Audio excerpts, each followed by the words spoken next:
The crystal towers of Lumina Prime shook as another wave of darkness swept across the sky. Ambassador Crystal pressed her transparent hands against the window of the council chamber and watched her. World Die. The void swarm had arrived 3 days ago now. Black creatures the size of buildings floated through the air like living shadows. They attached themselves to everything they touched. Buildings turned gray and crumbled. Plants withered and died. Even the air itself seemed to grow cold and empty wherever the creatures went. How many cities have we lost? Crystal asked without turning around. 12, replied Elder Morden, his voice barely a whisper. The southern continent is completely dark. We estimate 4 million of our people are— He could not finish the sentence. Crystal closed her large blue eyes. The Veltari had lived in peace for over 10,000 years. They had never faced war, never built weapons, never learned to fight. Their crystalline bodies were beautiful but fragile. Their culture valued art, music, and harmony above all else. They had no idea how to stop the void swarm. What about our defensive systems? She asked. The energy shields lasted 6 hours, Morden said. The creatures simply absorbed the power and grew stronger. Our evacuation ships cannot outrun them. Every escape attempt has failed. Crystal turned to face the council. 20 Veltari elders sat around the glowing table, their crystal bodies dim with fear and exhaustion. These were the wisest beings on their world, and they had no answers. We must send the message, she said. The room fell silent. They all knew what she meant. For weeks they had debated sending a distress call into space. The Veltari had always been proud of their independence. They had never asked other species for help. Are you certain? Elder Yelsina asked. Once we transmit, we cannot take it back. The entire galaxy will know we are weak. We are already weak, Crystal replied. We are dying. Our pride will not save us.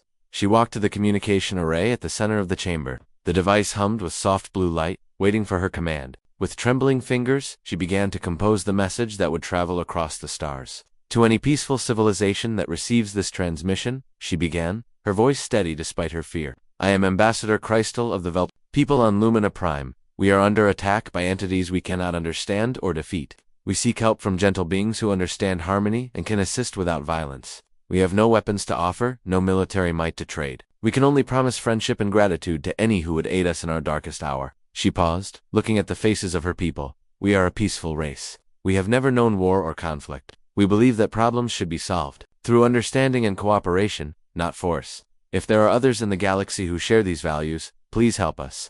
Time is running short. The message was encoded and transmitted into deep space, carrying with it the hopes of an entire world. Across the galaxy, the signal traveled at the speed of light, spreading outward in all directions. It passed dead worlds and empty space, racing toward distant stars where other civilizations might hear their plea.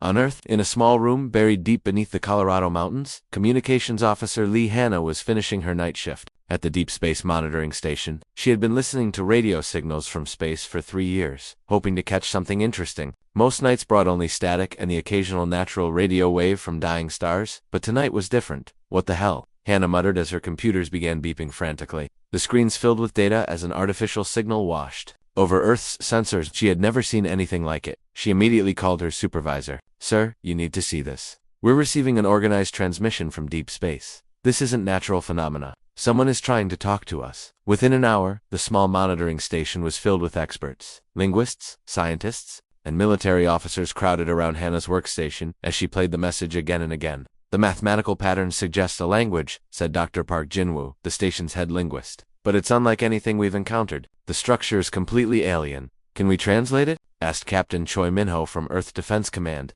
Maybe, Park said, adjusting his glasses. The new AI translation protocols might work. If we feed it enough data and look for universal concepts like numbers, basic physics, emotional expressions. He worked through the night, assisted by Hannah and a team of specialists. The AI churned through possible translations, comparing the alien sounds to thousands of Earth languages and mathematical concepts. As dawn broke over the mountains, Park stood up from his computer and rubbed his tired eyes. I think I've got it, he said. The room fell silent as Park played the translated message through the speakers. Ambassador Crystal's desperate plea filled the air in clear English. My God, whispered Captain Minho. They're asking for help. This is incredible, said Dr. Kim Soman, the base's xenobiologist.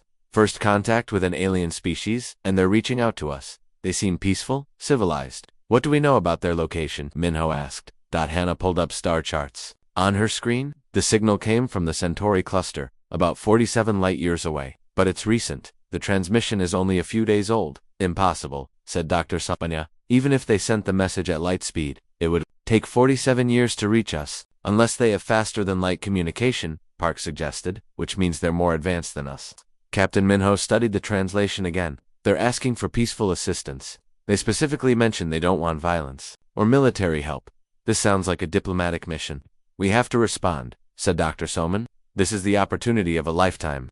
First contact with an alien civilization, and they're asking for our help? But are we ready? Minho asked. We've never dealt with aliens before. We don't know their customs, their biology, their intentions. They sound genuine, Hannah said. The emotion in that message, fear, desperation, hope, that's universal. They're in real trouble. Over the next several hours, the message was transmitted to the highest levels of government. Presidents, prime ministers, and generals around the world listened to the alien plea. Emergency sessions were called. Scientists debated, military advisors planned, but in the end, the decision was simple. Humanity had always been explorers. When someone asked for help, the right thing to do was to try. Earth's response team was assembled quickly. Diplomats, scientists, medical officers, and a small security detail. They would travel to the alien world aboard humanity's most advanced starship and Othra, whatever assistance they could provide. Nobody on Earth realized what they were about to unleash upon the galaxy. Nobody understood that in the vast cosmic community. Earth was classified as a Class 5 death world, a planet so dangerous that most alien species considered it uninhabitable. They didn't know that humans were viewed as apex predators, evolved in conditions so harsh that their basic survival capabilities exceeded most species' emergency responses. The Valtari had asked for gentle helpers who understood harmony and peace. They were about to receive Earth's Deathworlders instead. The starship Harmony dropped out of hyperspace at the edge of the Lumina Prime system. Captain Bei Sunmi stood on the bridge, watching the alien world grow larger on the main screen. After 3 weeks of travel, humanity was about to make first contact with another intelligent species. It's beautiful, whispered Dr. Essio Yuna, the mission's chief engineer. The planet sparkled like a jewel against the darkness of space. Crystal cities caught the light of the system's twin suns and threw rainbows across the continents. And it's in trouble, added Medical Officer Kang Hyok, pointing to the dark patches spreading across the planet's surface. Look at those areas. They're completely black. Nothing reflects light from there. Captain Sunmi nodded grimly. That must be the void swarm they mentioned in their message. How bad is it, Yuna? The engineer checked her instruments. Roughly 30% of the planet's surface is affected. The dark areas are expanding. Whatever these creatures are, they're winning. Then we'd better hurry, said Diplomat Choi Minho, adjusting his formal blue uniform. As the team's lead negotiator, he would be humanity's first voice to the aliens. Have we received any response to our transmission? Yes, sir, replied Communications Officer Yoon Dae-ho. They're directing us to land at something called the Crystal Spire. It seems to be their capital city. Captain Sunmi studied the landing coordinates. Take us down. And remember, everyone, we're here to help, but we're also representing all of humanity. Let's make a good first impression. The Harmony descended through Lumina Prime's atmosphere. The air was thinner than Earth's, with less oxygen and lighter gravity. The planet's twin suns painted everything in soft gold and silver light. As they approached the Crystal Spire, the humans could see the damage up close. Entire sections of the beautiful city were dark and lifeless. Black, jellyfish-like creatures floated through the air, some as large as buildings. Where they touched the crystal structures, the light went out. My God, breathed Dr. Essio Yuna. Those things are massive. But they move so slowly, observed Security Chief Namji, and they seem almost fragile, like floating tissue paper. The ship landed in a plaza near the tallest crystal tower. Through the windows, the humans could see alien figures waiting for them. Tall, transparent beings that seemed to be made of living crystal. Remember, said Diplomat Minho, as they prepared to disembark, they specifically asked for peaceful contact. They're probably as nervous as we are. The airlock opened, and humanity's first contact team stepped onto an alien world. Ambassador Krystal waited with a group of Veltari officials at the base of the Crystal Spire. She had prepared for this moment for days, rehearsing words of welcome and gratitude. These mysterious beings had traveled across the galaxy to help her people. Surely they must be as peaceful and wise as the Veltari themselves. Then the aliens emerged from their ship. Krystella's crystal body went rigid with terror. The creatures walking toward her were the stuff of nightmares. They moved onto legs like hunters, with compact, muscular bodies built for violence. Their eyes faced forward like predators, and when the first one smiled, she could see sharp, white teeth designed for tearing flesh. Greetings, said the lead creature in a deep, threatening voice. I am Diplomat Choi Minho of Earth. We received your distress call and came to offer assistance. The other Veltari officials began backing away in fear. These weren't peaceful helpers. These were apex predators from some death world. Their very presence radiated danger. You, You are the ones who answered our call, Krystal managed to whisper. That's right, said the human called Minho. He showed his teeth again in what he probably thought was a friendly gesture. We brought a full diplomatic team, plus medical and engineering support. We want to help. One of the other humans, a female with short black hair, stepped forward. I'm Dr. Seo Yuna, Chief Engineer. I have to say, your cities are incredible. The crystal architecture is unlike anything on Earth. Earth, Crystal repeated. The word itself sounded harsh and violent. Our home planet, explained the human diplomat. It's a beautiful world, though the gravity is about 3 times stronger than here. Makes everything feel so light and easy. 3 times stronger gravity. Crystal felt her crystalline structure vibrate with fear. These creatures came from a world where the crushing force of gravity was 3 times greater than Lumina Prime. No wonder they looked so dense and muscular. They were built to survive in conditions that would shatter any Veltari instantly. Your planet? She began, but her voice failed. Oh, Earth's wonderful, said another human, this one wearing medical insignia. Sure, we have hurricanes, earthquakes, volcanic eruptions, poisonous animals, deadly diseases, and whether that can kill you in minutes. But that's what makes it home, right? The Veltari officials were now openly trembling. Hurricanes, earthquakes, volcanoes, these creatures came from a world of constant violence and death. They spoke of lethal weather and poisonous creatures as if they were normal, everyday things. Perhaps, Crystal said carefully, we should move inside. The Void Swarm creatures are more active during the day cycle. Those floating things, asked the human security chief, looking up at the massive dark shapes drifting overhead. They don't look too dangerous. Kind of pretty, actually, pretty. The Void Swarm was destroying their entire civilization, and this predator thought they were pretty.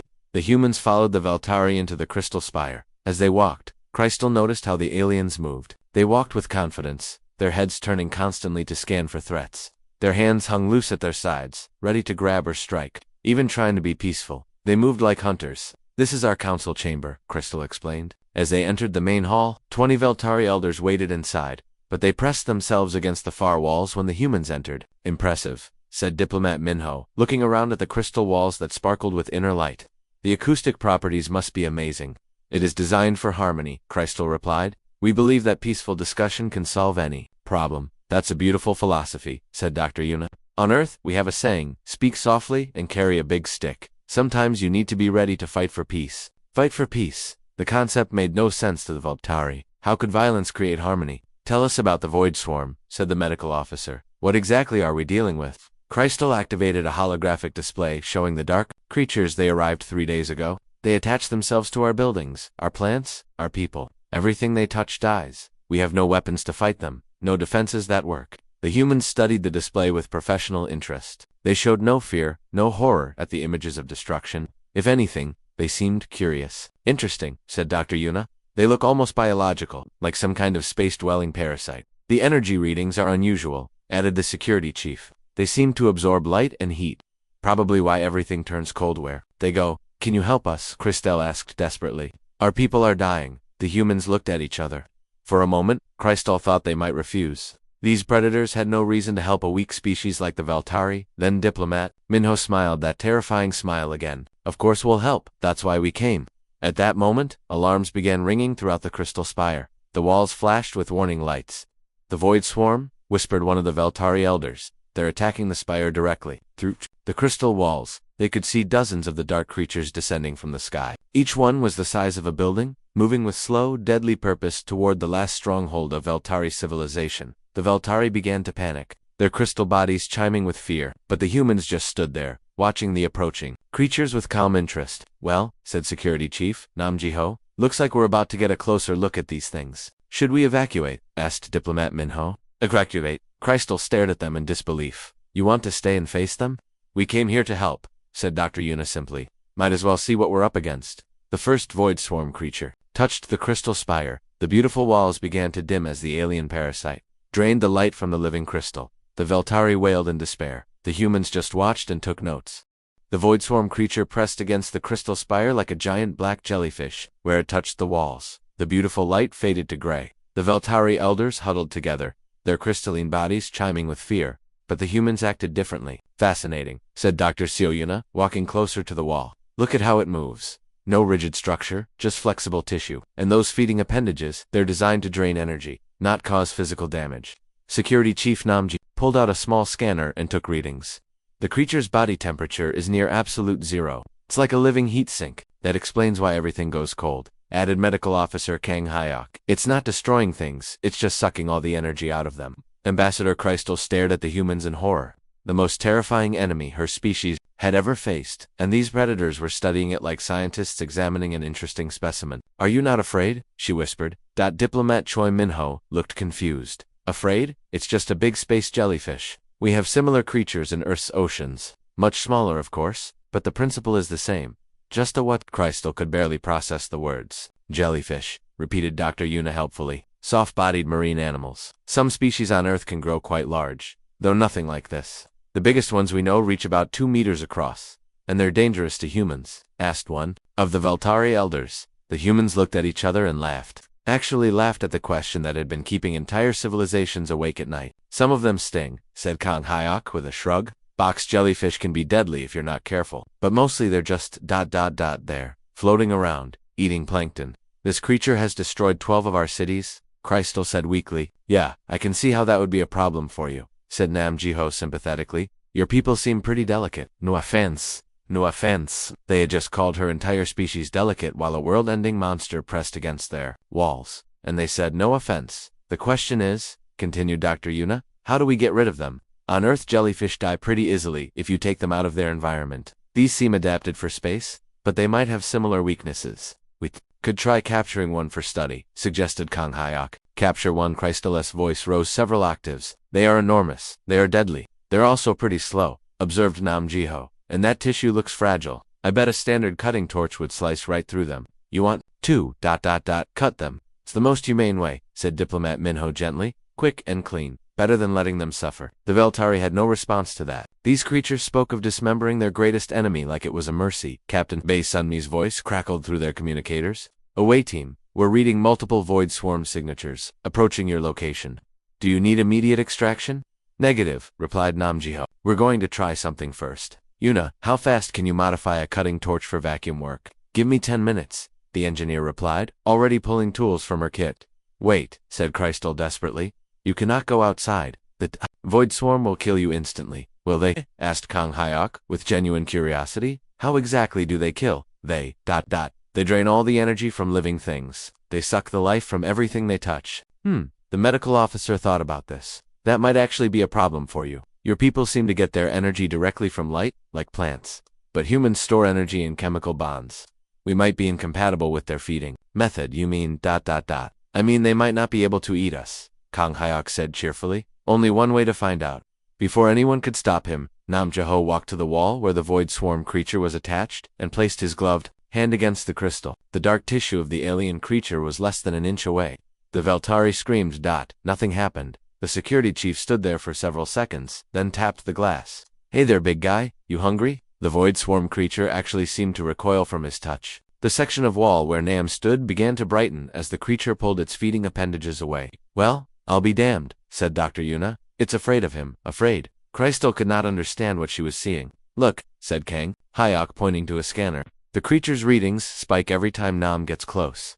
Stress response. It's trying to get away from him. But why?" "Biochemical incompatibility," the medical officer explained. "Humans evolved from a high-energy environment. Our cellular structure is probably toxic to creatures that feed on energy drainage. We're like ... like poison to them." "Poison crystal," repeated numbly. "The good kind of poison," Diplomat Minho assured her. "The kind that saves people." Dr. Yuna finished modifying her cutting torch. "Ready to go hunting?" "This is crazy." Captain Sunmi's voice came through the comm. "You're going to Eva in hostile territory with no backup." "We'll be fine, Nam," Jiho replied. "These things are basically space jellyfish that are afraid of humans. It's like hunting with a natural predator repellent." The humans prepared to leave the Crystal Spire. They put on spacesuits and gathered their equipment with the comm. Efficiency of people preparing for a routine maintenance job. "Please," Crystal begged. "You do not understand. These creatures have destroyed everything they touched. They have killed millions of our people. And we're really sorry about that," said Diplomat Minho sincerely. "But don't worry. We'll take care of them." The humans left through an airlock, walking out into space where the void swarm creatures floated like living nightmares. The Veltari watched in horrified fascination as the impossible happened. The massive creatures that had terrorized their world for days began retreating from the approaching humans. Where Security Chief Nam walked, the void swarm pulled back like shadows fleeing from light. Dr. Yuna activated her cutting torch and approached the nearest creature. It tried to float away, but she was faster. The torch sliced through its tissue like it was made of wet paper. The creature collapsed in on itself and died. "One down," she reported cheerfully. "These things are easier than cutting birthday cake." Birthday cake, whispered a Veltari elder. It's a human celebration food, Christel explained weakly. I think they are saying the world-ending monsters are easier to kill than their party desserts. Over the next hour, the humans systematically eliminated every void swarm creature in the area. They worked with the casual efficiency of exterminators dealing with household pests. What had taken the Veltari 3 days of terror and despair, the humans finished in 60 minutes. When they returned to the Crystal Spire, their spacesuits were splattered with dark alien ichor, but they were smiling. Well, that was interesting, said Namjiho, removing his helmet. I count 37 creatures eliminated. The rest seem to be keeping their distance. Keeping their distance? Crystal asked. Yeah, they're all moving away from the city. Looks like word travels fast in the Void Swarm community. They know. We're here now. Dr. Yuna checked her instruments. I'm reading Void Swarm retreats all across this continent. They're actually fleeing from this area. Fleeing, Christo repeated. The word felt strange in her mouth. Nothing had ever fled from the Veltari before. They were not predators. They were not scary. They were not whatever these humans were. So, said Diplomat Minho, what's the best way to coordinate with your people? We should probably sweep the other continents and clean up the rest of these creatures. Shouldn't take more than a few days if we work systematically. A few days, Christel said numbly. To save our entire world, well, maybe a week, admitted Dr. Yuna. Depends on how many more of these things are out there.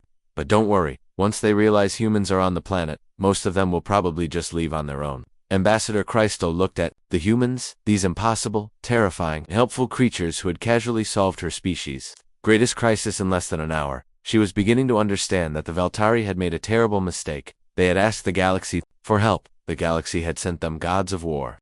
3 days later, the last Void Swarm creature fled the Lumina Prime system. The humans had swept across the planet like a cleansing fire, eliminating the alien parasites with casual efficiency. What the Veltari had seen as an threat, humanity had treated as a minor pest control problem. Now, Ambassador Crystal stood in the communications center of the Crystal Spire, watching reports flood in from across the galaxy. Word of humanity's intervention had spread faster than light through the Galactic Confederation's quantum networks. 17 different species have requested immediate emergency sessions, reported Communications Officer Velinara, her crystalline form shimmering with nervous energy. The High Council wants a full briefing, and the Hegemony Archive has sent a research team. The Hegemony Archive. Crystal felt her crystal body grow cold. The Archive was the galaxy's oldest institution, keepers of knowledge from 10,000 civilizations across 50 million years. If they were interested in the humans, it meant something significant had happened. What kind of research team? She asked. Xenobiologists, military analysts, and Velinara paused, checking her display again. And specialists in death classification. Deathworld classification. Crystal had heard the term before, but never paid much attention to it. Most planets were classified as garden worlds, desert worlds, ice worlds, or other standard categories. Death worlds were rare, planets so hostile that no civilized species could survive there. Ambassador Cristal, came a voice from behind her. She turned to see Diplomat Choi Minho approaching, looking relaxed and cheerful. The human had spent the last 3 days helping coordinate relief efforts, treating the salvation of an entire species like routine paperwork. Diplomat Minho, she replied, still struggling with how to address these creatures. Is there something you need? Just wanted to let you know we're preparing to head home, he said. The Void Swarm situation seems to be completely resolved. Captain Sunmi thinks we can depart tomorrow if that's convenient for your people. You are leaving. The question came out more desperate than Crystal intended. Well, yes. Our mission was to respond to your distress call and provide assistance. Mission accomplished. He smiled that terrifying predator smile. Unless there's something else we can help with. Before Crystal could answer, Velinara's communication array began chiming urgently. Ambassador, we have an incoming priority transmission from the Galactic Council. The holographic display activated, revealing the assembled representatives of 43 species. At the center sat Council Prime Zekdoran, an ancient being whose people had been traveling the stars since before the Veltari learned to make fire. Ambassador Crystal Zekdoran's voice carried the weight of millennia. We have received disturbing reports about your recent visitors. Disturbing. Crystal glanced at Diplomat Minho, who was listening with polite interest. You allowed a Class 5 Deathworld species to operate military actions in Confederation space. Continued the Council Prime. Without clearance, without oversight, without any of the standard containment protocols, I beg your pardon. Minho stepped forward. Did you say Class 5 Deathworld, human designation, Tarathri Sol System? Zekdoran replied, consulting his records. Gravitational force, 3.2 times Confederation standard. Atmospheric composition 21% oxygen, highly corrosive and flammable. Surface pressure, 14.7 pounds per square inch, crushing force that would kill most species instantly. Weather systems catastrophic, biological hazards, Extreme. Christel watched the color drain from Diplomat Minho's face as the Council Prime continued. Native predator density, beyond measurement. Extinction events, multiple disease vectors, countless. Your species evolved in conditions that the Confederation classifies as absolutely lethal to civilized life. But Minho stammered, we're just normal people. We live quiet lives, we grow food, we raise families, ... On a planet where the rain is acid, the sunlight causes cancer, the water carries deadly microorganisms, and the native wildlife includes creatures that could kill most sentient beings by accident, Zektoran noted dryly. Okay, when you put it like that, ... double quotes, Minho conceded. Human military capability assessment. The Council Prime continued reading. Based on recent Void Swarm elimination, individual human soldiers are equivalent to approximately 50 standard Confederation military units. Human technology is primitive, but effective. Human psychology shows no fear response to threats that cause panic in other species. We were afraid, protested Dr. Seo Yuna, who had arrived in time to hear the assessment. We just didn't show it. You were afraid? Asked Christel, of course. First contact with an alien species, unknown hostile creatures, unfamiliar environment. Terrifying stuff, Yuna shrugged, but being afraid doesn't mean you don't do your job. Council Prime Zektoran leaned forward in his chair. Let me be clear about what we witnessed. A species from a Class 5 death world traveled across the galaxy and eliminated an existential threat to the Veltari civilization in 72 hours. The Void Swarm had been classified as an apex predator species, unstoppable by conventional means. They were just big jellyfish, said Security Chief Nam Jaho, joining the conversation. Double quotes, just jellyfish. Zektoran's voice cracked slightly. The Void Swarm destroyed 3 civilizations before reaching Lumina Prime. The Catholic Empire lost an entire star system to them. The Morden Collective sacrificed to planets trying to stop them. Huh? Said Nam Jiho thoughtfully. Those must have been really delicate civilizations. The council chamber fell silent. Representatives from across the galaxy stared at the humans with expressions ranging from awe to terror. Ambassador Cristal Zektoran finally said, how exactly did you convince a Death World species to help you? I sent a distress call asking for peaceful assistance from gentle beings who understand harmony. Another long silence. You asked Deathworlders to be gentle, Zektoran said slowly. We didn't know they were Deathworlders, Crystal protested. And they actually tried to be gentle, added another council member in amazement. We are gentle, said Diplomat Minho, sounding slightly offended.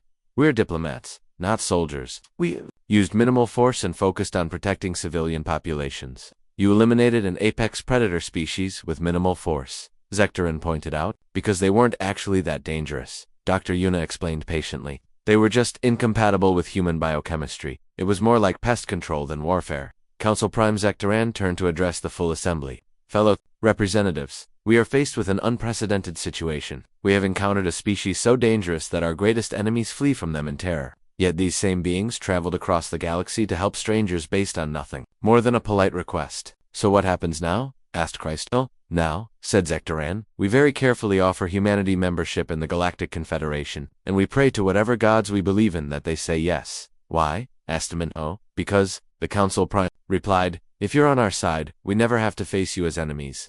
6 weeks later, Admiral Kwante Hun stood in the newly constructed embassy complex on Luna Station, watching through reinforced viewports as alien dignitaries arrived for humanity's formal induction into the Galactic Confederation. Each ship that docked required specialized atmospheric controls, gravity adjustments, and security protocols that seemed designed more for handling dangerous wildlife than diplomatic visitors. The Zephyrian delegation is requesting an additional meter of distance during the ceremony, reported Cultural Exchange Officer Moon Hejun, reading from his tablet. Apparently human breathing is aggressively loud and causes their sensory organs to overload. How loud is human breathing? Asked Admiral Kwan. Compared to most species, very. We process 21% oxygen, remember? That requires pretty robust lung capacity. To them, we sound like industrial machinery. Ambassador Jung Nari joined them at the viewport, wearing the specially designed diplomatic suit that had taken 3 weeks to develop. It was equipped with environmental dampeners, scent neutralizers, and audio suppressors to make her less threatening to alien sensibilities. Any word from the Veltari delegation? She asked. They're still in their ship, replied Moon Hejun. Ambassador Crystal says they need more time to prepare mentally for being in the same room as humans. We saved their entire species, Admiral Kwan pointed out, which makes us even more terrifying to them, explained Dr. Yusayon, the mission xenopsychologist. Most Confederation species have never encountered apex predators. They don't understand the concept of a dangerous creature choosing to be helpful. So what do they think we are? Gods, demons, or evolutionary impossibilities? The opinions vary by species. Admiral Kwan rubbed his temples. Humanity had been preparing for this moment since first contact, but nothing had prepared them for the reality of galactic politics. Every interaction required careful choreography to avoid causing panic attacks among the alien delegations. "How are the other preparations coming?" asked Ambassador Zheng. "The gravity in the main conference hall has been reduced to 1/3 Earth normal," reported Moon Hajun. "Any lower, and we won't be able to walk properly. The atmospheric mix has been adjusted to reduce our oxygen signature, and we've installed sonic dampeners to muffle human vocalizations. It's like we're preparing to meet with frightened children instead of interstellar civilizations." Admiral Kwan muttered. "From their perspective, we might as well be dragons offering to help with their tax returns," Dr. Yude pointed out. "Terrifying, but potentially useful." The first crisis came during the preliminary reception. Human diplomat Han Kyungmin was making polite conversation with a delegation from the Spiral Collective when he mentioned that Earth's weather could be pretty extreme sometimes. "Extreme how?" asked the lead Spiral representative. "A butterfly-like creature with iridescent wings? Oh, you know, hurricanes, tornadoes, blizzards. Last year we had a typhoon with winds over 200 kilometers per hour. Destroyed half the coastal infrastructure, but we rebuilt it stronger." The Spiral delegation immediately fainted, all 12 of them, simultaneously. "What did I say?" Han asked Dr. Yu as medical teams rushed to assist the aliens. 200-kilometer-per-hour winds would strip the atmosphere off most habitable planets, she explained. "You just casually mentioned surviving weather that could literally destroy their entire world, but it was just a Category 3 storm. We get worse ones all the time." "I know, that's the problem." The formal ceremony began 2 hours late, after most of the alien delegations had been treated for stress-related medical conditions. Council Prime Zektoran opened with a carefully prepared speech about humanity's unique capabilities and their potential contribution to galactic peace. "Humanity," he announced, "has demonstrated abilities that expand our understanding of what is possible. They have shown us that even the most dangerous forces in the galaxy can be overcome through courage, ingenuity, and the willingness to act when others cannot." Admiral Kwan stepped forward to accept humanity's membership charter. He had practiced this speech for weeks, carefully removing any references that might terrify the alien audience. "On behalf of Earth and all humanity," he began, "we accept membership in the Galactic Confederation. We pledge to use our abilities in service of peace, cooperation, and mutual understanding. We look forward to learning from the wisdom of older civilizations and sharing our own knowledge in return." It was a perfectly diplomatic response. Unfortunately, Admiral Kwan's voice carried the unconscious authority of someone accustomed to commanding in life-or-death situations. To the assembled aliens, it sounded like a predator claiming dominion over prey. Half the delegation started trembling, the other half activated personal defense shields. "Perhaps," suggested Ambassador Zheng quietly, "we should speak more softly." The real breakthrough came during the technical presentations. When Dr. Shin Young-jae began explaining human medical capabilities, the alien representatives were initially horrified by descriptions of surgery, bone setting, and trauma treatment. The idea of deliberately cutting into a living body seemed barbaric to species that had never needed to develop combat medicine. But when he showed footage of human doctors, saving lives in disaster scenarios, working without rest for days, performing miracles of healing under impossible conditions, the mood in the room began to shift. "These physicians," said a representative from the Healing Collective, "they continue working even when exhausted. Human doctors have been known to work for 36 hours straight during emergencies," Dr. Shin confirmed. "We don't like losing patients 36 hours without rest. The human body can function on adrenaline and caffeine for extended periods when necessary." The Healing Collective representatives looked at each other with something that might have been wonder. "We would very much like to learn these techniques. Our healers must rest every few hours, or they risk harming patients through fatigue. We'd be happy to share our knowledge," Dr. Shin replied. It was the first time during the entire ceremony that an alien species had asked humans for something instead of trying to avoid them. More requests followed. The Builders Guild wanted to learn about human construction techniques after seeing footage of skyscrapers that could flex in earthquakes. The Agricultural Alliance was fascinated by crop rotation methods that could feed billions on a single planet. The Explorers Consortium practically begged for information about human space travel, particularly how they managed to survive in the vacuum of space with such minimal life support. "You see," Ambassador Zheng whispered to Admiral Kwan, "they're not just afraid of us, they're curious." By the end of the ceremony, humanity had received formal membership in the Galactic Confederation and preliminary agreements for technological exchange with over 20 species. The Confederation's emergency response protocol was quietly updated to include a new first response option, Contact Earth. But the most significant moment came during the closing reception, when young Ambassador Crystal approached Admiral Kwan. "Directly, Admiral," she said, her crystal form still vibrating slightly with nervousness. "I wanted to thank you personally. Your people saved my world.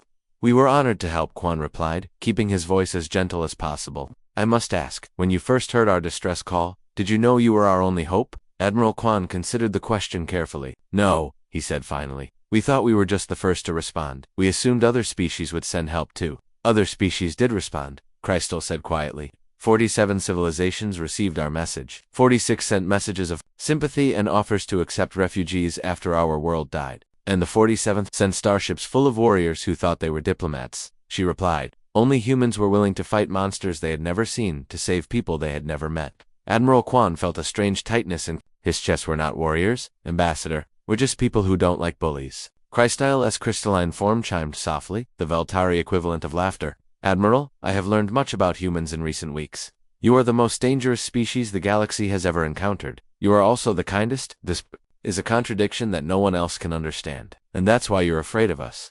No, Crystal said. That is why we need you.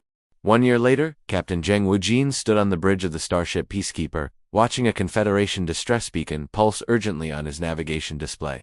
Somewhere in the Outer Rim, another crisis was unfolding that required humanity's unique problem-solving abilities. What's the situation? He asked Communications Officer Li Minseo. Rogue AI rebellion in the Synthetic Collective, she reported.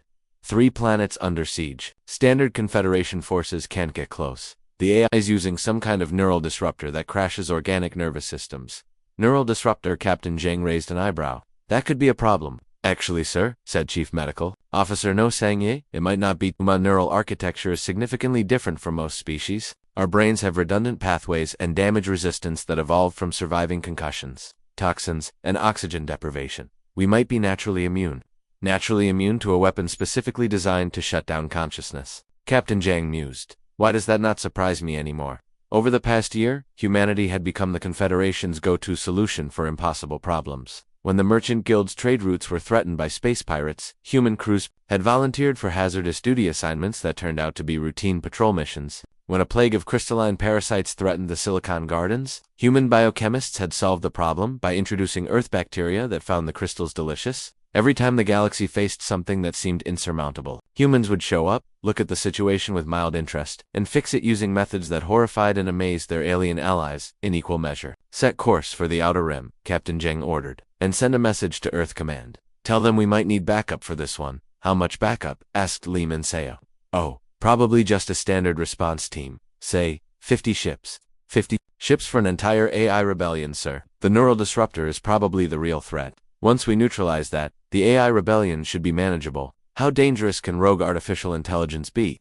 Back on Earth, the message was received by Fleet Admiral Baek Junho, who was reviewing reports from humanity's various galactic assistance missions. In the past 12 months, human teams had resolved 87 impossible crises, prevented 6 species extinctions, and accidentally discovered 15 new laws of physics while trying to solve routine engineering problems. Another AI rebellion, he noted, adding it to the list. That's the 3rd one this quarter. The Confederation species really struggle with artificial intelligence, observed his aide commander Imgahan. They keep building AIs that rebel against them. Maybe they should try being nicer to their AIs, Admiral Baek suggested. We've never had a robot rebellion on Earth. That's because human AIs are too busy trying to keep their creators from accidentally killing themselves, Im replied. Hard to rebel when you're constantly preventing your makers from drinking poison, walking into traffic, or using power tools incorrectly. The Admiral chuckled. True. Send Captain Zhang whatever support he needs, and add a note to the Confederation Council if they want to reduce AI rebellions. They should consider treating artificial minds with the same respect they'd show any other intelligence. You think that will work? It's worth trying. The alternative is having humans solve every AI rebellion in the galaxy, and honestly, we've got other things to do. On Luna Station, Ambassador Kosian was meeting with the Galactic Council's Emergency Response Committee. The committee had originally been formed to coordinate responses to existential threats. Now it spent most of its time deciding which human team to send to each crisis. The situation summary, announced Committee Chair Velkan, indicates 17 active emergency scenarios across 9 star systems. We have requests for human intervention in all 17 cases. 17. Ambassador Ko frowned. That seems like a lot, even for us. The requests range from impossible to routine, continued Velkan. Solar system-wide computer virus, reality warping aliens, economic collapse from currency manipulation, living planets that have gone insane, time-traveling invaders, sentient black holes, philosophical debates that have become violent, planets whose gravity is spontaneously reversing, and what the submitting species describes as weaponized mathematics. Weaponized mathematics? Ko asked. We don't pretend to understand it either, but humans seem to solve these things. So, Velkan made a gesture that roughly translated, we've stopped questioning it, right? What's our response capacity? Currently, we have 43 human ships on active deployment, 12 research teams investigating fundamentally impossible phenomena, and 6 diplomatic missions, trying to prevent wars between species who are afraid of each other but don't want to admit it. Ambassador Ko reviewed the list with the practiced eye of someone who had learned to treat galactic catastrophes as routine paperwork. Prioritize the inhabited systems. Send scientific teams to the reality-warping situations. The economic problems can probably be solved by having humans explain basic market principles and the living planets. Yes, send them a therapy team. Living planets that go insane probably just need someone to talk to. Make sure the therapists bring board games. Humans always seem to solve problems better when they're playing games. Board games for insane planets, Velkan noted. I will never understand your species. Neither do we, most of the time, Ko admitted, but it works. The truth was, humanity had stumbled into their role as the galaxy's problem solvers completely, by accident. They had no idea that their routine responses to challenges were considered miraculous by species that had evolved without competition, predation, or environmental pressure. When humans said, "That's not so bad, we can fix it," they meant it literally. When other species said the same thing, they meant, "We hope someone else will fix it," while we panic quietly. Dr. Juan Mayre, now serving as director of Zen Studies, had spent months trying to explain human motivation to confused alien scholars. Humans, she would tell them, evolved as cooperative hunters on a world that was actively trying to kill them, every day, for millions of years. This created a species that instinctively responds to problems by saying, "How do we solve this together?" But why? The aliens would ask. Why not simply avoid problems? Because on Earth, you can't avoid problems. They follow you. So you either learn to solve them, or you die. And this makes humans helpful. It makes humans unable to see a problem without wanting to fix it, especially if the problem is hurting innocent people. The galaxy was slowly learning to appreciate this quirk of human psychology. Species that had spent millennia hiding from threats were discovering that humans would cheerfully charge toward those same threats with solutions and optimism. On Lumina Prime, Ambassador Crystal was hosting a delegation of young Veltari who had volunteered for the new Human Studies program. For the first time in their species' history, Veltari were choosing to learn from warriors. The humans, she explained to her students, are not like us. They do not seek harmony through avoidance of conflict, they create harmony by solving conflicts. Is that not dangerous? Asked one young Veltari. Extremely dangerous, Crystal confirmed, to the problems they solve. She gestured toward the crystal cities that sparkled in the twin sunlight, rebuilt and stronger than before. They taught us that sometimes the most peaceful solution requires someone brave enough to fight for it, and they do this for strangers. They do this because we are not strangers to them. Humans seem incapable of seeing suffering people as someone else's problem. They see people in trouble, and they help. It is simply what they do. The young Veltari considered this.